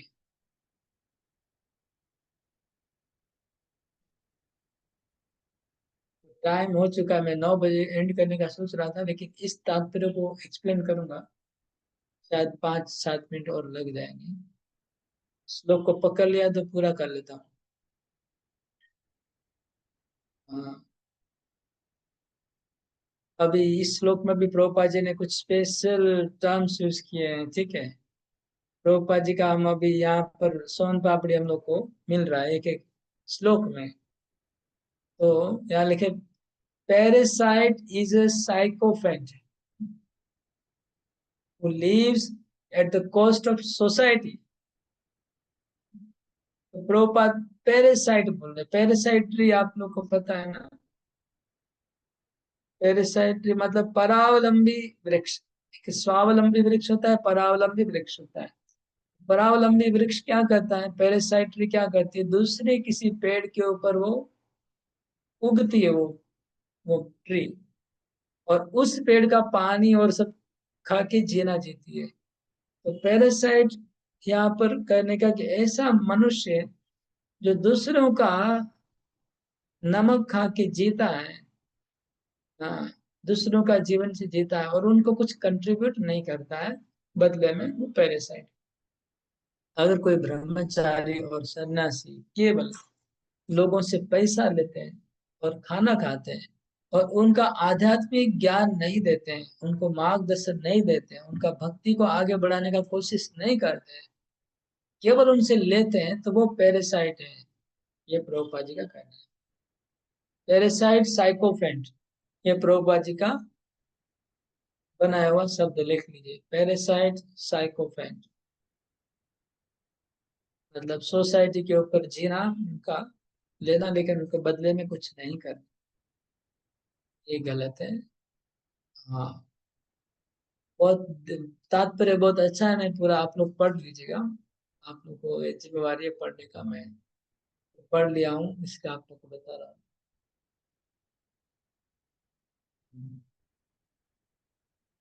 आगे लिख रहे हैं Prabhupada, however those who cannot give any contribution, जो कुछ समाज को कुछ नहीं दे सकता है, should not go to the householder, उनको गृहस्थों के पास फूड के लिए, खाने के लिए नहीं जाना चाहिए। Such mendicants asking bread from householder are insult to higher order, ये सन्यासी के नाम के ऊपर धब्बा लगा रहे हैं। जो लोग केवल भोजन के लिए गृहस्थों के पास भिक्षा करने जाते हैं, तो जो लोग केवल भिक्षा करते हैं भोजन के लिए, वो सन्यासी के नाम पे धब्बा है। Sukhdev Goswami gave this warning there, especially for those mendicants who adopt this line of profession to solve their economic problems। तो जो अपनी आर्थिक समस्या को सुलझाने के लिए जो लोग ने ये व्यवसाय बना दिया है, उनको सुखदेव गोस्वामी वार्निंग दे रहे हैं। तो ये लाइन बहुत इंपॉर्टेंट है ना, प्रभुपाद इंपॉर्टेंट में। आप और वृंदावन में जाएंगे, हरिद्वार में जाएंगे, तो आपको कई लोग ऐसे दिखते हैं जिन्होंने लाल कपड़ा पहन लिया और उधर इसलिए रहते कि कुछ भिक्षा मिल जाएगा और खाना मिल जाएगा। लाल कपड़ा होगा तो लोग कुछ देंगे, इसलिए कपड़ा पहने कि लोग हमको 1 रुपया 2 रुपया डालते रहेंगे डब्बे में और उसको हम लोग लास्ट में खा लेंगे भोजन। तो केवल पैसा कमाने के लिए और खाने के लिए उन्होंने सन्यासी वेश पहने। सन्यासी वेश का अपमान है बड़ा। सन्यासी का इतना ऊंचा दर्जा होता है कि वो पूरे सारे वर्णों के गुरु हैं। ये तो भिखारी है, गुरु थोड़ी है। तो भिखारी उनसे भीख मांग रहा है, उनको तो ज्ञान ही नहीं है, उसको तो पता ही नहीं कि शरीर और आत्मा का ज्ञान ही नहीं है। खाली उधर बैठ गया पैसा कमाने के लिए लाइन में, और लाल कपड़ा पहन के रखा है। तो ये तो एक बदनाम है, कलंक है सन्यासियों के नाम पे। ऐसे लोग कलंक कर रहे हैं सन्यासी को, इसका प्रभुपाद बहुत अच्छे से यहाँ बताए। और सुखदेव गोस्वामी ऐसे लोगों की निंदा कर रहे हैं, ऐसे लोग कलंक है सन्यास के नाम पे। जो लोग वहां पर केवल पेट के लिए लाल कपड़ा पहने और कुछ उनको पता ही नहीं कि सन्यास क्या होता है, मंत्र नहीं लिया, दीक्षा नहीं लिया, कोई गुरु नहीं बनाया, कोई उनको मार्गदर्शन करने वाला नहीं है, कोई संप्रदाय नहीं है, कुछ नहीं है, खाली कपड़ा पहन लिया। और तो ये एक बात है। और एक पॉइंट है तात्पर्य में कि प्रभुपाद जी बोल रहे कि सुखदेव गोस्वामी बोले, क्या भगवान अपनी रक्षा करने का वादा भूल गए कि मैं भक्त प्रणश्यति, भगवान ने वादा किया और अभी भगवान अपना वादा भूल चुके हैं। उनका उनका मेमोरी खत्म हो गया है भगवान का। अभी अपने भक्तों को वो रक्षा करना छोड़ दिए। तो इसके बारे में हाँ, इसके बारे में हाँ, इसके बारे में प्रभुपाद जी ने हरिदास ठाकुर का उदाहरण दिया कि भगवान कैसे अपने भक्तों की रक्षा करें। तो हरिदास ठाकुर एक गुफा में रहते थे और उसी गुफा में एक जहरीला सर्प रहता था। यहाँ प्रभुपाद जी ने बहुत अच्छा वर्ड यूज किया, ये बहुत, जहाँ प्रभुपाद स्पेशल वर्ड यूज करेंगे हम लोग को उसको उठा लेना चाहिए। प्रभुपाद को partner, Haridas Thakur had co-partner as venomous सर्प कितना वर्ड देखिए क्या है। उसका जहरीला सर्प को को पार्टनर था हरिदास ठाकुर का। को पार्टनर का अर्थ समझते हैं ना आप लोग, ऐसा प्रभुपाद ने वर्ड यूज किया है। एक ही गुफा में को पार्टनर वर्ड यूज करने का भी डीप मीनिंग है, आपको समझना पड़ेगा। हमको इसको इसलिए डीप में जानेंगे, प्रभुपाद स्पेशल वर्ड यूज किया उसको डीप में जाएंगे। तो को पार्टनर वर्ड यूज क्यों किया? हम लोग बोलते हैं ना लिविंग टुगेदर, आजकल जो शादी नहीं करके एक साथ रहते लड़के उसको बोलते लिविंग, उसको बोलते को पार्टनर, लिविंग टुगेदर। तो यहाँ पर हरदास ठाकुर का लिविंग टुगेदर कौन था? जहरीला सर्प। तो को पार्टनर वर्ड इसलिए यूज किया कि सर्प भी एक जीवात्मा है, उसको भी जीने का अधिकार है। तो गुफा में रहने का अधिकार सर्प का भी है, as good as Haridas Thakur. जितना अधिकार हरिदास ठाकुर को उस गुफा में रहने का है, उतना ही अधिकार वो सर्प को भी उस गुफा में रहने का है। तो दोनों का अधिकार है एक ही जगह में, इसलिए को पार्टनर। क्योंकि सर्प अनवांटेड नहीं है और हरदास ठाकुर भी अगर सर्प सोचेगा अरे ये मेरा घर है और हरदास ठाकुर इधर क्यों आ गया गुफा में, ऐसा अगर सर्प सोचता है तो सोच सकता है। और हरदास ठाकुर सोचते कि ये गुफा मेरी है, इसमें सर्प क्या कर रहा है इधर। तो इसलिए को पार्टनर वर्ड, दोनों को ये आइडिया है। हरदास ठाकुर भी जानते हैं कि सर्प को यहाँ जीने का अधिकार है, इसलिए को पार्टनर वर्ड यूज किया।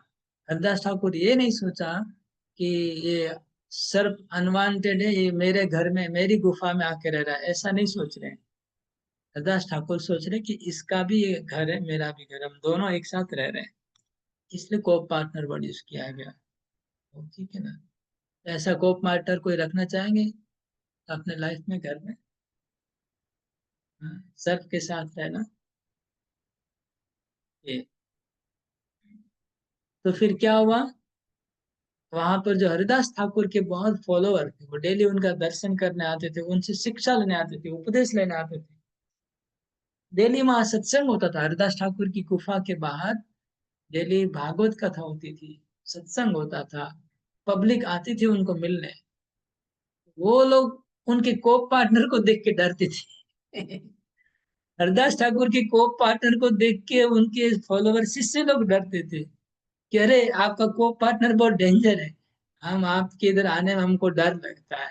आपको तो डर नहीं है लेकिन हम लोग को डर लग रहा है, तो हम लोग आपके आपके पास उपदेश लेने नहीं आएंगे अगर आप ऐसे को पार्टनर के साथ रहेंगे तो हरदास ठाकुर ने मेरे को चेंज करना पड़ेगा घर, क्योंकि घर तो उसका है, एक गुफा तो उसकी है, मैं तो दखल कर लिया हूँ। सोचिए इनका थिंकिंग। ठीक है, मैं घर छोड़ दूंगा, इसमें सर्प को रहने दूंगा और मैं दूसरा जगह ढूंढ लूंगा ताकि आप लोग को दिक्कत नहीं हो। सर्प ने क्या सोचा कि नहीं नहीं नहीं, ये गुफा से हरिदास ठाकुर को नहीं जाना चाहिए, मैं चला जाता हूँ। और दूसरा दिन सब सत्संग हो रहा था, सब लोग बैठे हुए थे और सबके सामने सर्प निकला और धीरे धीरे चला गया। सबने देखा और सबने हरिदास ठाकुर की जय बोली। जैसे हरदास ठाकुर ने गुफा छोड़ने का विचार किया, तभी सर्प निकल गया वहां से। तो यहाँ प्रभुपाद जी बोले कि सर्प को ऐसी बुद्धि नहीं है, जैसे मैं सोच रहा हूँ ऐसा सर्प नहीं सोच रहा था। परमात्मा ने उनको हृदय से प्रेरणा दी, भगवान ने, कि तुम यहाँ से चले जाओ, इसलिए सर्प छोड़ के चला गया। तो यहाँ जो सुखदेव गोस्वामी बोल रहे हैं कि भगवान भक्तों की रक्षा करते हैं, मतलब क्या? भगवान परमात्मा के रूप में सभी जीवों के हृदय में है। तो एक बाघ हमको काटेगा नहीं अगर परमात्मा उसको सैंक्शन नहीं करेंगे। तो सर्प हमको नहीं काटेगा। तो जंगल में अगर कोई ऋषि मुनि रहते हैं, उसको बाघ से नहीं डरना चाहिए, सर्प से नहीं डरना चाहिए, बिच्छू से नहीं डरना चाहिए। ये उपदेश है। तो उनको डरने की जरूरत नहीं है जंगल में रहे, क्योंकि अजित भगवान उसकी रक्षा करेंगे और उनके परमात्मा रूप में सबके हृदय में। तो सर्प के हृदय में जो परमात्मा थे, उन्होंने यहाँ प्रैक्टिकल एग्जाम्पल दिया प्रभुपाद जी ने कि कैसे सर्प हरदास ठाकुर की बात समझ के चला गया। तो ये विश्वास होना, दृढ़ विश्वास, हरदास ठाकुर का फेथ देखिए कौन से लेवल का है।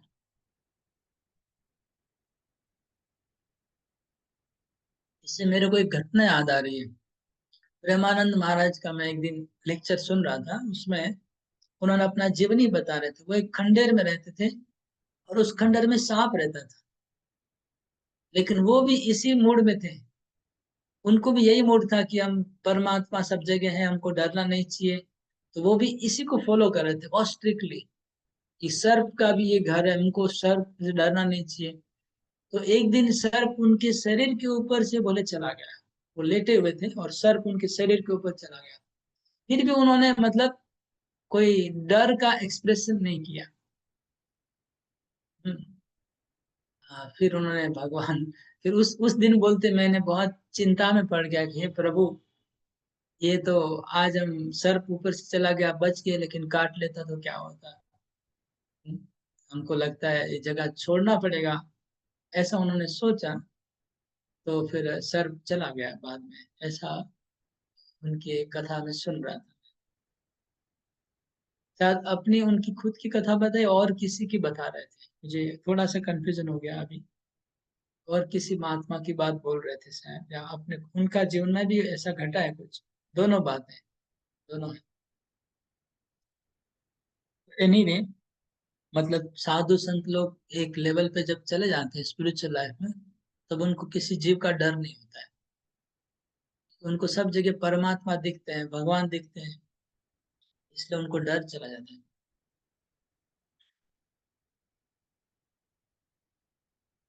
तो सुखदेव गोस्वामी यही बोले कि डरने की जरूरत नहीं है। कि हरे कृष्ण। तो यहाँ पर आज 5 श्लोक हुआ, ज्यादा नहीं हुआ, लेकिन थोड़ा डीप में और अच्छे से हम लोग डिस्कस किया इसलिए। हरे कृष्णा कृष्ण कृष्ण हरे हरे, हरे राम राम राम हरे हरे। प्रभुपाद की जय। कृष्ण है।